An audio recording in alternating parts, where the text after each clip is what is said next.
Sampah laut menjadi masalah krusial yang harus ditangani segera. Pasalnya, bumi terancam karena kehadirannya.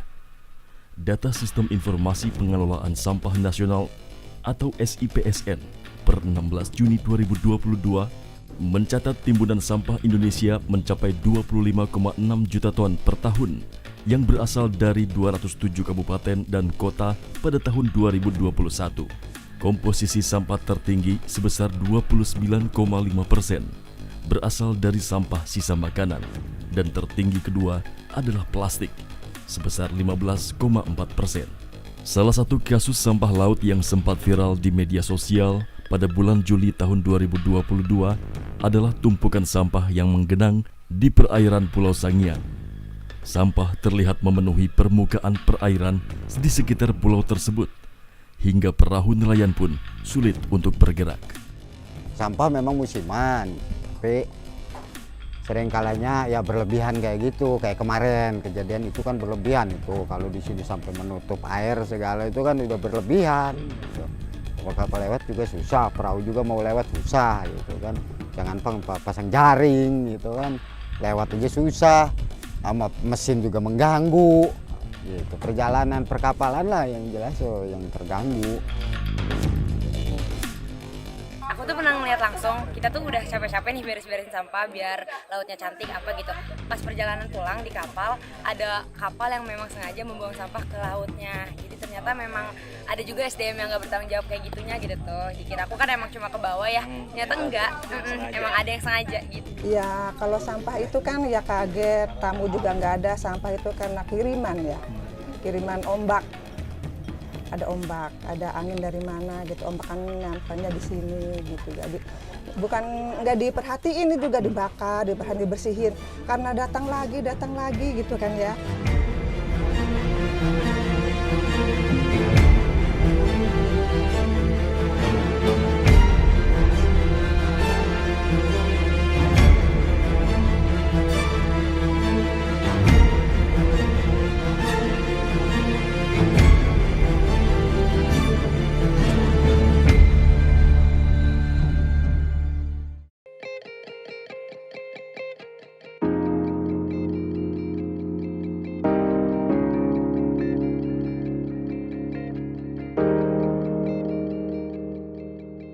Pulau Sangiang dengan luas mencapai 700 hektar terkenal akan tepian pantainya yang panjang serta tekstur pasirnya yang lembut.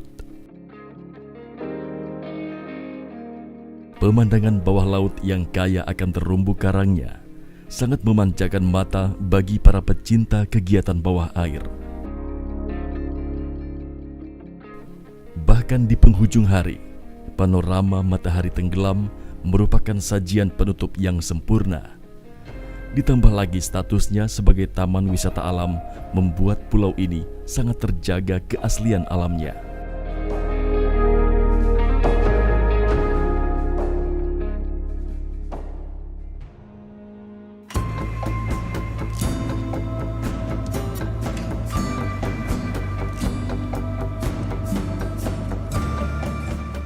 Namun kini semua sudah berubah.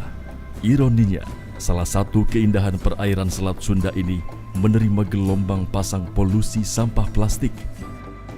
Menurut Badan Riset Kelautan dan Perikanan, jika hingga tahun 2030 tak ada pengurangan penggunaan bahan plastik, maka jumlah sampah buangan akan lebih banyak dari jumlah ikan yang ada di lautan.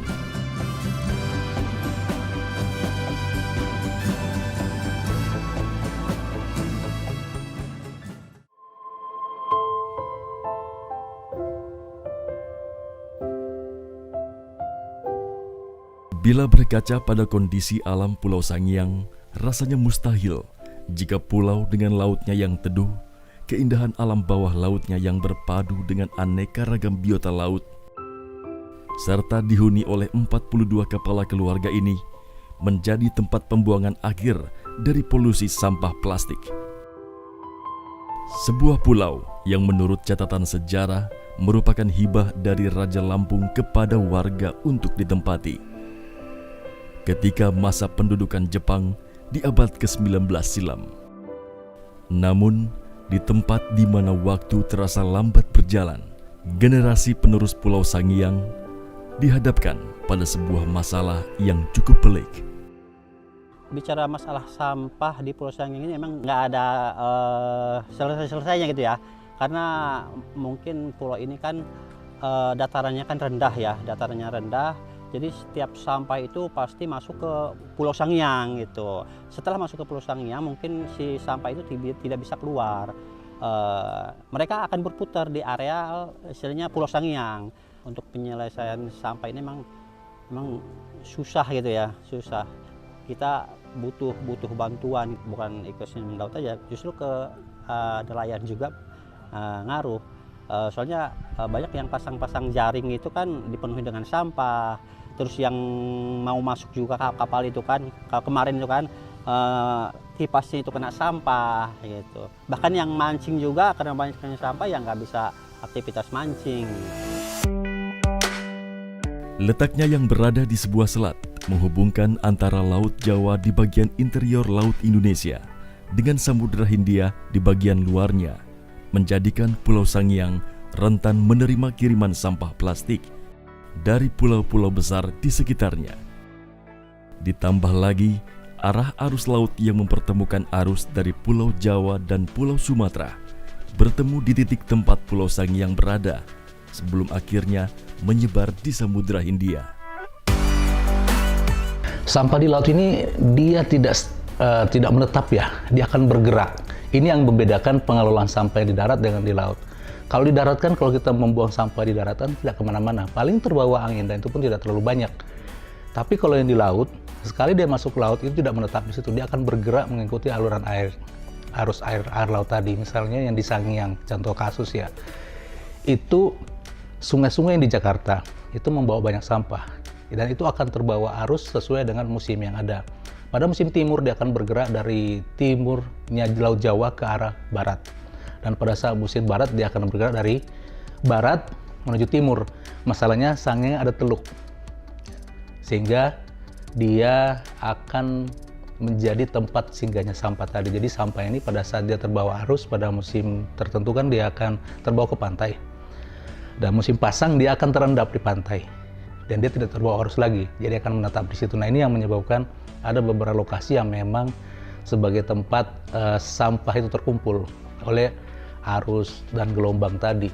Contoh misalnya yang di Bali itu pada musim tertentu itu dari utara Jawa itu akan membawa sampah melalui Selat Bali, terkumpul di situ dan akan terbawa ke Pantai Kuta. Dan itu sudah terinformasikan melalui trajektori yang kita lakukan gitu. Jika dilihat dari kejauhan, garis pantai yang dimiliki Pulau Sangiang tampak menawan dengan pasirnya yang bersih dan lembut.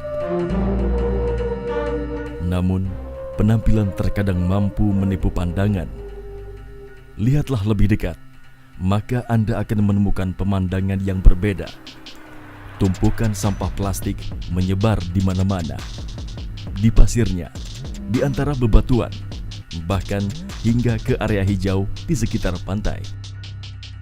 Di pantai-pantainya tuh banyak banget sampah-sampah plastik yang udah kebawa arus gitu loh, dan sampai hari ini mungkin belum semua kejamah buat dibersihkan kembali gitu loh. Sayang banget ya, soalnya ngeganggu ekosistem bawah laut karena pas kita snorkeling juga jadi nggak indah gitu Kak kelihatannya, karena kan tadinya tempat wisata sampai sekarang tuh belum dibuka lagi, dan itu yang saya disayangkan sih, soalnya masih bagus banget, bagus juga kalau buat wisata. Alam Pulau Sangiang terbagi dalam 3 ekosistem yang mencakup hutan daratan rendah, hutan pantai, dan hutan payau. Keadaan ini membuat flora dan fauna di pulau ini hidup secara bebas dan terjaga. Mangrove misalnya, tanaman dikotil yang banyak ditemukan pada kawasan muara dengan struktur tanah rawa dan padat, merupakan salah satu solusi untuk mengatasi masalah lingkungan di daerah pesisir. Namun, tumpukan sampah yang terjerat akar mangrove juga dapat menghalangi sirkulasi udara, sehingga mengganggu proses regenerasi vegetasi mangrove yang bergantung pada aktivitas pasang surut. Begitu juga dengan aneka jenis biota laut di pulau ini, terumbu karang, serta berbagai jenis ikan yang hidup dalam keadaan yang masih terlindungi, termasuk penyu. Bahkan, pelepasan penyu ke laut lepas kerap dijadikan salah satu destinasi wisata pulau ini. Namun, kebebasan mereka kini terancam dengan kehadiran sampah-sampah plastik. Berpengaruh kepada terumbu karang, di mana sampah-sampah itu akan terbelit, terumbu karang itu akan terbelit oleh sampah-sampah. Kemudian dari terumbu karang kita ke mangrove, hutan mangrove. Nah, dari hutan mangrove akar-akarnya tertutup oleh sampah, itu akan mengakibatkan mati, mungkin pertumbuhannya kurang bagus. Dan selanjutnya mungkin di dalam perkembangan penyu, bila dia mau mendarat untuk bertelur, itu akan terganggu untuk naiknya, terhalang oleh berbagai sampah, kemudian sampah dari kayu dan sampah-sampah dari plastik. Itu akan sulit untuk naik ke darat. Masalah yang terjadi di Pulau Sangiang menggugah semua pihak yang peduli akan kelestarian makhluk hidup di laut dan pesisir untuk segera dilakukan tindakan konkret. Selama beberapa hari, masyarakat menyisir pantai untuk mengumpulkan sampah plastik yang tersebar. Kegiatan ini lebih dari hanya sekedar bersih-bersih. Sebenarnya kami udah dilakukan dari dulu, itu antara masyarakat kita kerjasama, kadang biasanya hari Jumat bersih-bersih. Di antaranya pantai sepanjang itu kami bersih-bersih dengan masyarakat. Terkadang ada pengunjung yang peduli terhadap sampah, kita sama-sama membersihkan. Banyak sekali yang kami lakukan, hampir setiap tahun kami melakukan seperti itu. Tetapi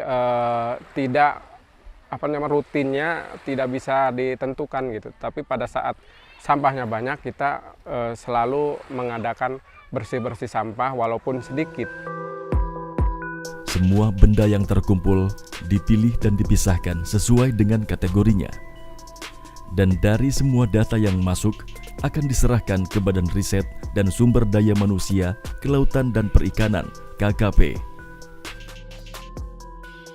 Jadi memang sejalan dengan arus yang berkembang per term waktu, maka secara alami terjadi putaran arus yang membuat beberapa titik di kawasan ini menjadi tempat berkumpulnya sampah. Dan kita pada dasarnya komunikasi pemerintah daerah bersama kawasan sekitar, termasuk Lampung, itu kita lakukan bersama-sama. Dan kerjasama itu terus-menerus terjadi. Hanya memang sampah ini sesuatu yang menjadi giat kita bersama untuk melakukannya. Pemerintah, sekali lagi saya ulang, terus melakukan koordinasi dan kerjasama dalam rangka penanganan sampah. Yang juga kita dibantu oleh yang paling berkompeten punya pasukan itu TNI dan Polri, khususnya TNI Angkatan Laut. Beliau banyak menginisiasi termasuk apa yang kita saksikan hari ini, inisiasi Angkatan Laut untuk kita bisa bersih-bersih. Dan itu akan terus kita giatkan. Terima kasih diingatkan tadi, kita akan mengkomunikasikan dengan tetangga kita, Jakarta, Lampung, dan Jawa Barat.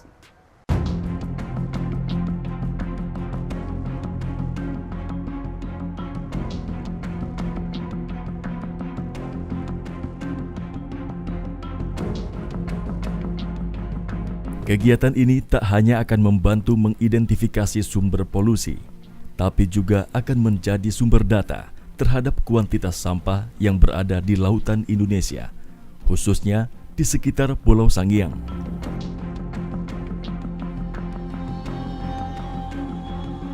Termasuk sebagai data pendukung dari fakta yang mencengangkan bahwa di tahun 2020, wilayah lautan Indonesia sudah tercemar oleh sekitar 1.772,7 gram sampah per meter perseginya. Jika total luas lautan Indonesia sebesar 3,25 juta kilometer persegi, bisa diperkirakan bahwa jumlah sampah di Laut Nusantara secara keseluruhan sudah mencapai 5,75 juta ton. dan sekitar 35,4% diantaranya adalah sampah plastik. Namun, apa jadinya jika informasi tersebut merupakan data yang terlihat di permukaannya saja?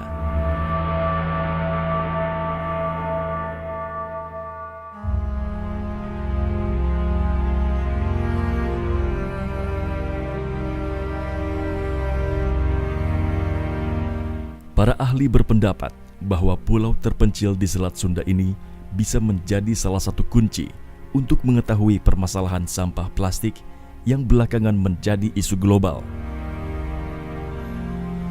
Jika besaran jumlah sampah yang terdampar di pantai pulau ini bisa diperkirakan, maka kita juga bisa memperkirakan besaran jumlah sampah plastik yang masih tersebar dan mengambang di lautan lepas. Bagi warga yang tinggal di Pulau Sangiang, masalah sampah ini sudah tidak bisa lagi diabaikan. Dan hal ini menjadi momen bagi Direktorat Pendayagunaan Pesisir dan Pulau-Pulau Kecil atau P4K untuk memberikan penyuluhan informasi terkait sampah plastik kepada masyarakat. Kalau selama ini P4K lebih kepada kampanye. Karena sampah ini bukan berarti harus diselesaikan dalam waktu singkat ya. Ini proses panjang. Ada banyak langkah yang kita lakukan. Pertama mungkin kita sedikit merubah attitude masyarakat, khususnya masyarakat yang di pesisir ya, untuk bisa bijak menggunakan plastik tadi. Jadi plastik-plastik yang dipakai ini untuk bisa dikembalikan ke daratan untuk didaur ulang lagi, misalnya seperti itu. Itu kita lebih kepada anak-anak kecil. Karena kami berharap dari generasi yang baru-baru inilah yang akan merubah pola hidup kita ke depannya. Ada kegiatan kampanye, ada sekolah pantai Indonesia yang kami lakukan. Jadi kita mengajak anak-anak sekolah ini untuk melihat alamnya sendiri, sadar akan alamnya dan apa yang harus dilakukan setelah melihat itu. Jadi itu yang kita lakukan. Selain itu KKP juga tidak hanya berhenti di kampanye. Kita juga melakukan kegiatan-kegiatan, misalnya ada satu kelompok masyarakat yang butuh misalnya alat sampah banyak, dia butuh alat-alat pengolahan sampah. Kita akan membantu dengan mereka untuk bisa mengolah sampah itu kalau memang mengolah, atau mendistribusikan sampah yang sudah dikumpul untuk masuk ke kegiatan sirkular yang lebih besar.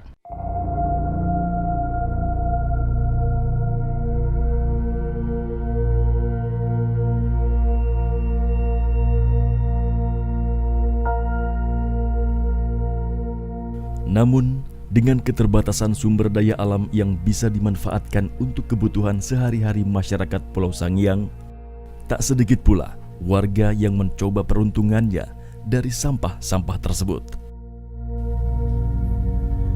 Mereka memilih dan memilah barang dari tumpukan sampah, mengumpulkannya, dan menjual sampah yang bisa didaur ulang ke pulau yang ada di seberang.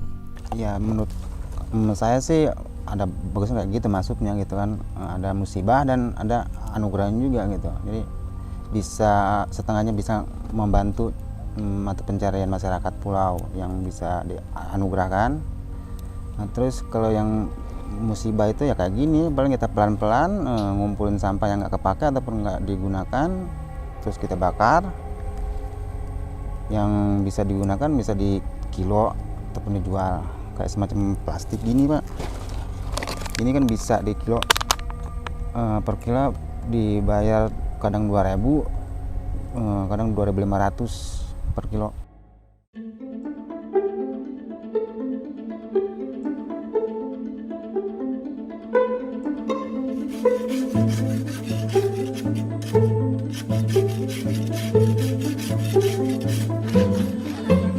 Sementara untuk warga yang menggantungkan nasibnya dari kedatangan wisatawan, keberadaan sampah tersebut sudah pasti mengganggu sirkulasi perekonomian keluarganya.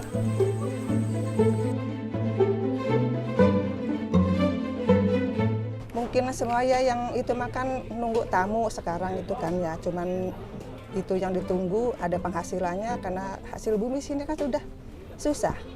Jadi kelapa mungkin cuma itu aja yang ditunggu. Iya, yang per bulannya. Kalau yang umpamanya mangga, yang lainnya kan itu kan musim ya. Karena penghasilan di sini yang ikut ngegait juga mungkin nunggu tamu, nggak ada tamu makan, nggak ada penghasilan. Yang warung-warung juga sama kan, semua juga kayak gitu. Adanya kandungan kimia pada plastik membuat sampah plastik yang terapung dan tenggelam di lautan seolah menjadi pengantar racun tersendiri bagi segala jenis makhluk hidup yang ada di dalamnya.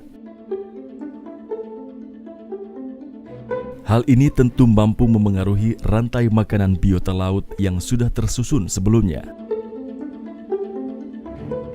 Sekaligus menjadi ancaman bagi kesehatan warga Pulau Sangiang yang sebagian besar menggantungkan hidupnya dari hasil laut.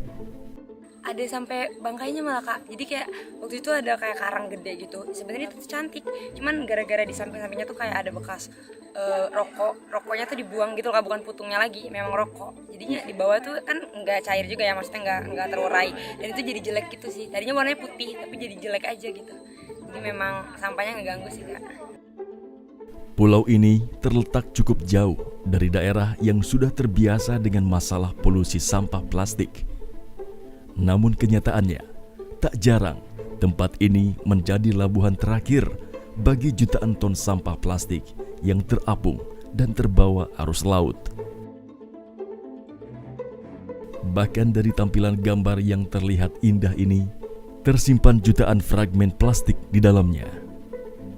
Dan gelombang laut membawa semakin banyak lagi sampah plastik ke Pulau Sangiang.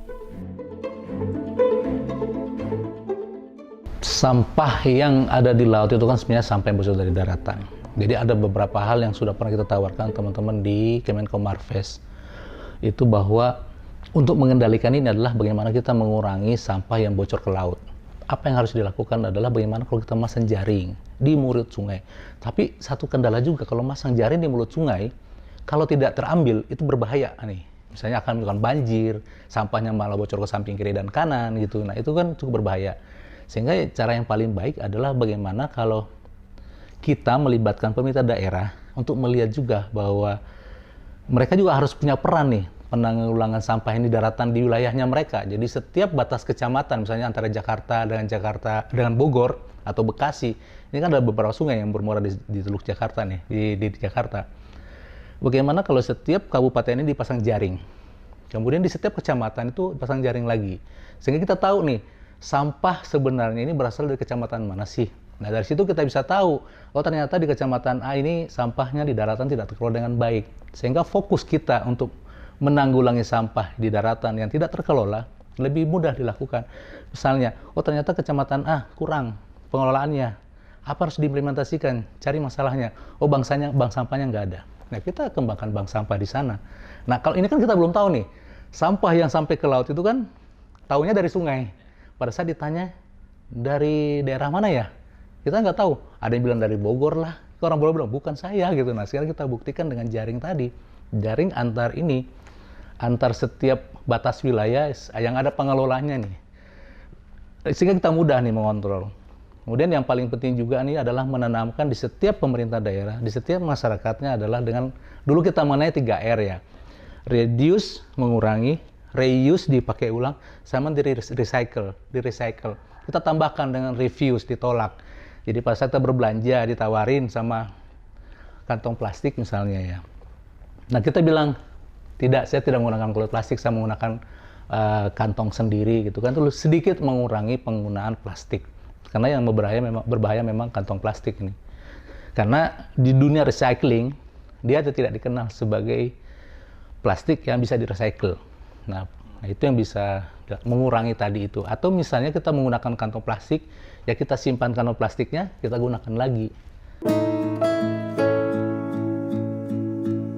Sebutan salah satu surga yang ada di bumi mungkin terasa sangat berlebihan untuk disematkan bagi Pulau Sangiang.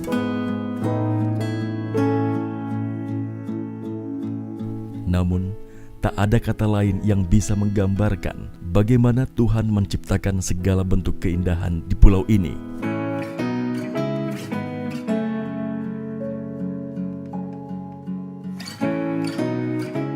Untuk beberapa waktu, pulau ini hampir tak terjamah oleh tangan-tangan manusia.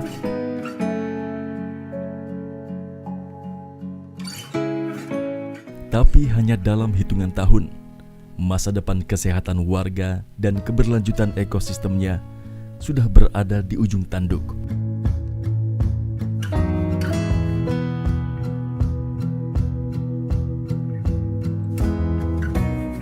Akibat ketergantungan kita, manusia, terhadap benda berbahan dasar plastik. Karena jika dibiarkan, sampah plastik yang menumpuk akan mengancam kesehatan warga, laut, dan keberlanjutan ekosistem di dalamnya.